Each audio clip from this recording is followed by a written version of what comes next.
कार्तिक महात्म्य 13वां अध्याय। नारद जी बोले, दैत्यों के तीक्ष्ण प्रहारों से व्याकुल देवता इधर उधर भागने लगे। तब इंद्र आदि को इस प्रकार भयभीत देखकर गरुड़ पर चढ़े भगवान युद्ध में आगे बढ़े। उन्होंने अपना शारंग नामक धनुष उठाकर बड़े जोर से टंकोर किया। त्रिलोकी शाब्दित हो गई। पल मात्र में ही भगवान विष्णु ने हजारों दैत्यों के सिर काट गिराए। यह देखकर जलंधर के क्रोध की सीमा न रही। फिर तो भगवान विष्णु और जलंधर का महान संग्राम हुआ। बाणों से आकाश भर गया। लोग आश्चर्य करने लगे। भगवान विष्णु ने अपने बाणों के वेग से उस दैत्य की ध्वजा, छत्र और धनुष बाण काट डाले तथा एक बाण से उसकी छाती में प्रहार किया। इससे व्यथित हो उसने अपनी प्रचंड गदा उठा गरुड़ के मस्तक पर दे मारी। गरुड़ पृथ्वी पर गिर पड़ा। साथ ही क्रोध से उस दैत्य ने होठ काटे और भगवान विष्णु की छाती में भी एक तीक्ष्ण बाण मारा। इसके उत्तर में भगवान विष्णु ने उसकी गदा काट दी और अपने शारंग धनुष पर बाण चढ़ा चढ़ाकर उसको बींधना प्रारंभ किया। जालंधर भी उन पर अपने पैने बाण बरसाने लगा।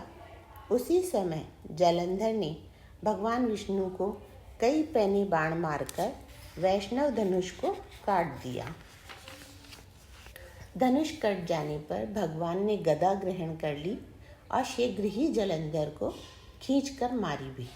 परंतु उस अग्निवत अमोघ गदा की मार से भी वह चलायमान न हुआ और मदोन्मत्त हाथी के समान उसे यानी गदा की मार को फूल की माला ही जाना। साथ ही उस युद्ध दुर्मद ने अत्यंत ही क्रुद्ध होकर एक अग्निमुख त्रिशूल उठाकर विष्णु पर छोड़ दिया। भगवान विष्णु ने शिव के चरणों का स्मरण कर नंदक नामक त्रिशूल से उसके त्रिशूल को छेद दिया। जालंधर ने झटक कर भगवान विष्णु की छाती में एक मुष्टिक मारा। उसके उत्तर में भगवान विष्णु ने भी उसकी छाती पर अपनी मुष्टिका का प्रहार किया। फिर दोनों घुटने टेक कर बाहों और मुष्टकों से बाहु युद्ध करने लगे। कितनी ही देर तक भगवान विष्णु उसके साथ युद्ध करते रहे। वह कुछ भ्रमित से हो गए।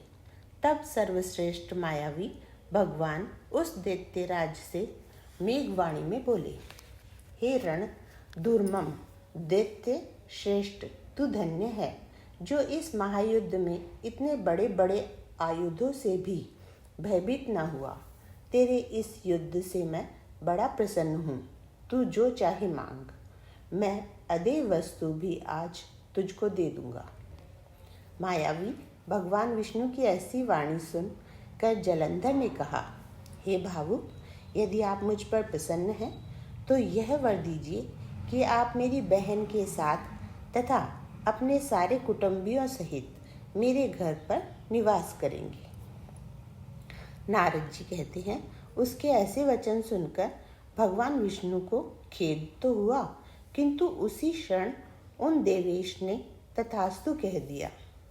अब भगवान विष्णु सब देवताओं के साथ जालंधरपुर में जाकर निवास करने लगे। जालंधर अपनी बहन लक्ष्मी और देवताओं सहित भगवान विष्णु को वहां पाकर बड़ा प्रसन्न हुआ।